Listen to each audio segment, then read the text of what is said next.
Today's apology, however inadequate, is aimed at righting past wrongs. It is also aimed at building a bridge between Indigenous and non-Indigenous Australians, a bridge based on a real respect rather than a thinly veiled contempt. Our challenge for the future is now to cross that bridge and, in so doing, embrace a new partnership between Indigenous and non-Indigenous Australians. Embracing as part of that partnership expanded link-up and other critical services to help the stolen generations to trace their families, if at all possible, and to provide dignity to their lives. But the core of this partnership for the future is closing the gap between Indigenous and non-Indigenous Australians on life expectancy, educational achievement and employment opportunities. This new partnership on closing the gap will set concrete targets for the future. Within a decade, to halve the widening gap in literacy, numeracy and employment outcomes and opportunities for Indigenous children. Within a decade, to halve the appalling gap in infant mortality rates between Indigenous and non-Indigenous children. And within a generation, to close the equally appalling 17-year life gap between Indigenous and non-Indigenous when it comes to overall life expectancy. The truth is, a business-as-usual approach towards Indigenous Australians is not working. Most old approaches are not working. We need a new beginning. A new beginning which contains real measures of policy success or policy failure.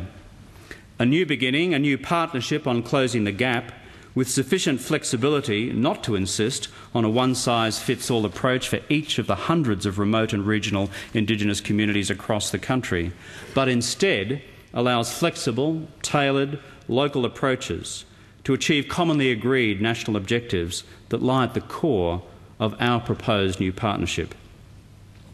And a new beginning that draws intelligently on the experiences of new policy settings across the nation.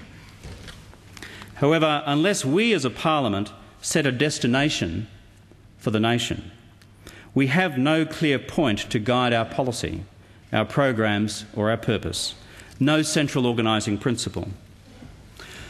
So let us resolve today to begin with the little children, a fitting place to start on this day of apology for the stolen generations. Let us resolve over the next 5 years to have every Indigenous 4-year-old in a remote Aboriginal community enrolled and attending a proper early childhood education centre or opportunity and engaged in proper pre-literacy and pre-numeracy programs. Let us resolve to build new educational opportunities for these little ones year by year, step by step, following the completion of their crucial preschool year.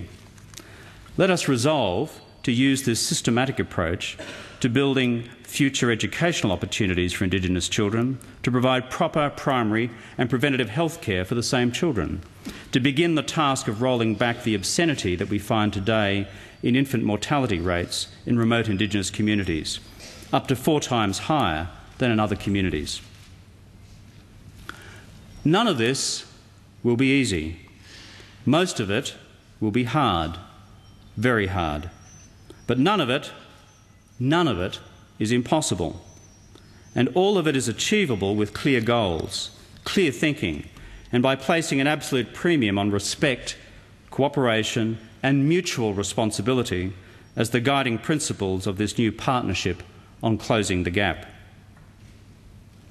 The mood of the nation is for reconciliation now between Indigenous and non-Indigenous Australians. The mood of the nation on Indigenous policy and politics is now very simple.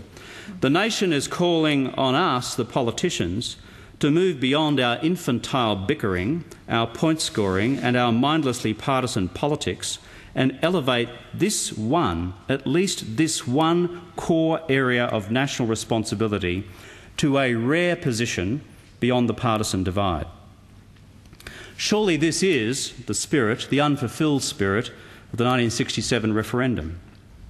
Surely, at least from this day forward, we should give it a go. So let me take this one step further, to take what some may see as a piece of political posturing and make a practical proposal to the opposition on this day, the first full sitting day of the new parliament. I said before the election the nation needed a kind of war cabinet on parts of Indigenous policy because the challenges are too great and the consequences too great to just allow it all to become a political football as it's been so often in the past. I therefore propose a joint policy commission to be led by the Leader of the Opposition and myself, and with a mandate to develop and implement, to begin with, an effective housing strategy for remote communities over the next 5 years. It will be consistent with the government's policy framework, a new partnership for closing the gap. If this commission operates well, I'll then propose that it work on the further task of constitutional recognition of the First Australians, consistent with the long-standing platform commitments of my party and the pre-election position of the opposition. This would probably be desirable in any event because, unless such a proposition was absolutely bipartisan, it would fail at a referendum. As I said before, the time has come for new approaches to enduring problems, and working constructively together on such defined projects, I believe, would meet with the support of the nation.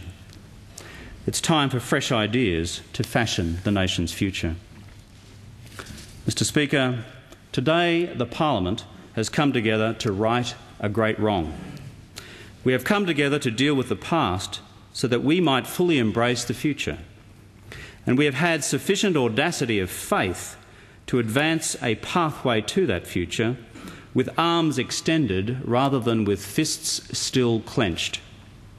So let us seize the day. Let it not become a moment of mere sentimental reflection. Let us take it with both hands and allow this day of national reconciliation, to become one of those rare moments in which we might just be able to transform the way in which the nation thinks about itself, whereby the injustice administered to these stolen generations, in the name of these our parliaments, causes all of us to reappraise at the deepest level of our beliefs the real possibility of reconciliation writ large. Reconciliation across all Indigenous Australia. Reconciliation across the entire history of the often bloody encounter between those who emerged from the Dreamtime 1,000 generations ago and those who, like me, came across the seas only yesterday. Reconciliation which opens up whole new possibilities for the future. For the nation to bring the first 2 centuries of our settled history to a close as we begin a new chapter in which we embrace with pride, admiration and awe these great and ancient cultures we are blessed, truly blessed, to have among us. Cultures that provide a unique, uninterrupted human thread linking our Australian continent to the most ancient prehistory of our planet. And growing from this new respect to see our Indigenous brothers and sisters with fresh eyes, with new eyes, and with our minds wide open as to how we might tackle together the great practical challenges that Indigenous Australia faces in the future. So let us turn this page together, Indigenous and non-Indigenous Australians, government and opposition, Commonwealth and state, and write this new chapter in our nation's story together. First Australians, First Fleeters, and those who first took the oath of allegiance just a few weeks ago, let's grasp this opportunity to craft a new future for this great land, Australia. Mr. Speaker, I commend the motion to the House. Yeah.